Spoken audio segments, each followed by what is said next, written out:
Nath mam ffeindio allan tua 5 mlynedd yn ôl na dim ei thad hi nath ddwyn i fyny.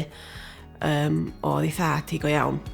Oedd nain, sef mam, wedi deud wrth dad y gyfrinach ar diwrnod i prodas nhw. A oedd dad i penderfynu cadw'r gyfrinach. Ac oedd dad y wael iawn chydig flynyddoedd yn ôl. A nath nhw ddeud efo bod gen i ddim llawer i fyw. A nath dad penderfynu deud wrth mam pryd hynny. Dy mam di deud ei diwrnod yn prodas myna fo. A mae gai dwi ddeud ti a dyma fo'n deud. Oedd o di siarsio pawb oedd yn gwybod i beidio deithau de. Cofi dorri'n halon de. Ac yn bydd o'n lladd i hyn crio. A fi'n dweud, dos yn eisiau crio. Oedd o di cadw hwnna am 50 bath years. O'na na dyn Eidaleg oedd ei thad hi. Penderfynwyd gwneud DNA test ar un o'r gwefanna.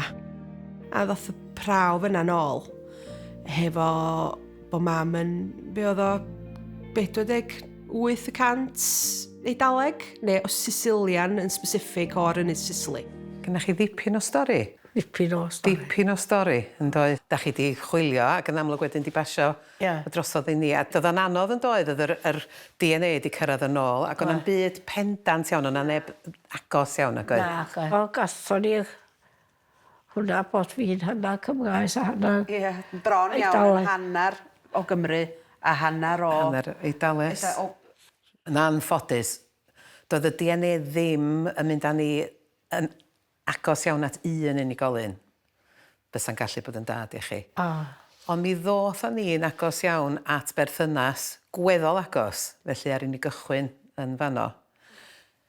Cefndar cynta i chi, o'r enw Al Capello. A mae o yn byw yn Buffalo yn America.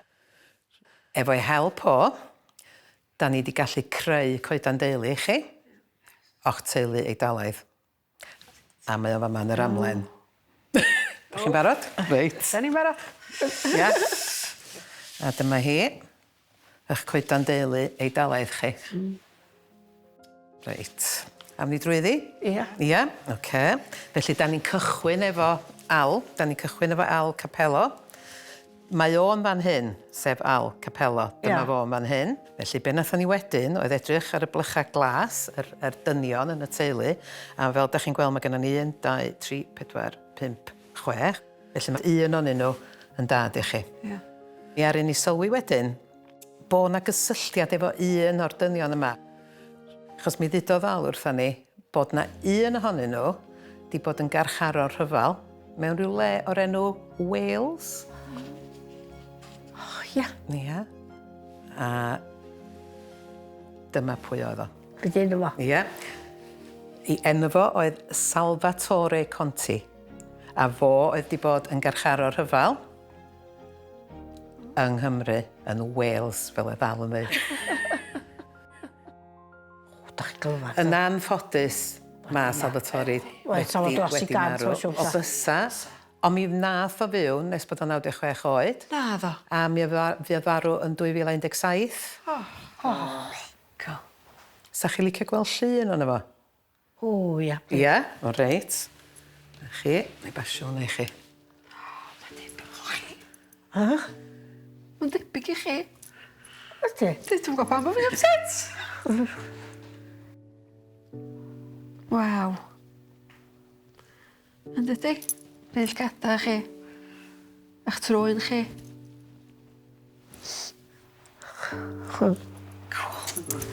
Ynddi? Mae'n creisi. So di'n bus y gwylio sa chi medru cofio. Da chi glyfar, da. Waw.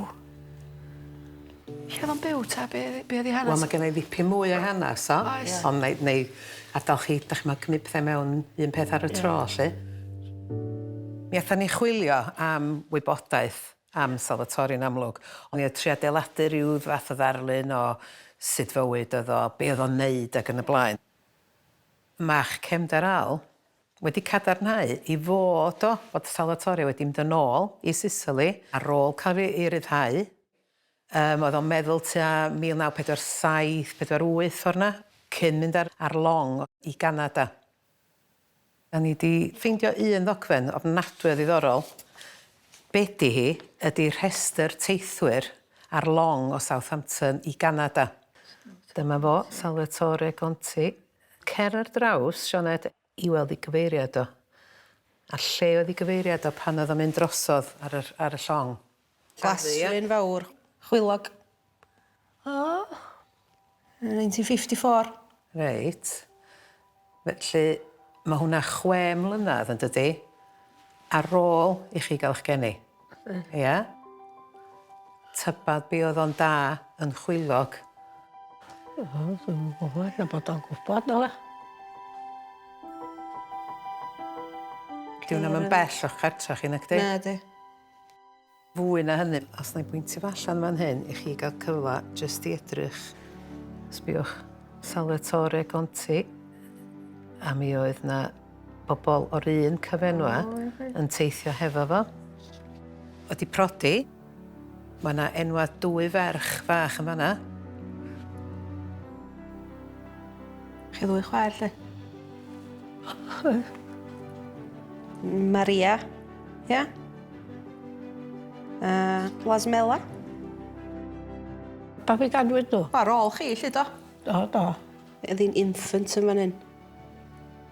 Felly cyn mynd i Ganada, mi oedd o'n byw yn chwilog. Mi oedd wedi dydau deulu hefo fo. Fe chwer y bach, 2 chwaer. Trw al Capello eich cefndar, da ni wedi bod yn siarad efo un o'r chwiorydd, a newch chi'n credu hyn, oedden nhw'n gwybod amdana chi. Na, Oedden nhw'n gwybod bod gen i tad blentyn arall yn rwla o'r enw North Wales. Oh, Jesus. O, fath o rhaid yn y mawr. Oedden. Nath o rioed gadw chi'n gyfrinach na ddo. Na. Waw. Be chafon nhw'n dweud chwl amdano ni, dweud? Waw. A dda nhw'n gwybod lle gychwyn chwaith, mae'n siŵr nag dan. Gwybod bod nhw'n chwaer un. Sgo. Anodd cwylio, yndi? Yndi? Mae yn anodd cwylio. Felly bod chi ddim yn gyfrinach, ia? Ie. Ond dal di dod o dipyn bach o sioc iddyn nhw. Ia. Ond, dim y fi di'r person gorau na ci i lenwi y bylchau mewn i chi na ci. Al, eich cefndar. O, ie. Y dyn sydd wedi'n helpu ni, sydd wedi bod yn siarad fo nhw a di helpu ni gymaint. A mae gen i fo lot mwy i ddeitha chi. Fab. Felly, da ni wedi trefnu i hedfan o drosodd o Buffalo, yn America. A mae ar ei ffordd. Oh my goodness. Mi fydd o'n glanio bore fory i'ch gweld chi a bedyr am aros. Oh, mae ar ei ffordd, lle. This has been an odyssey for me. For me, was the search for truth. Because family is important. I was just the first part of the puzzle, I guess.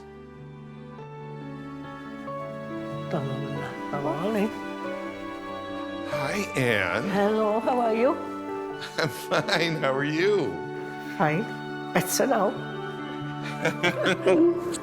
How are you? Nice to meet you.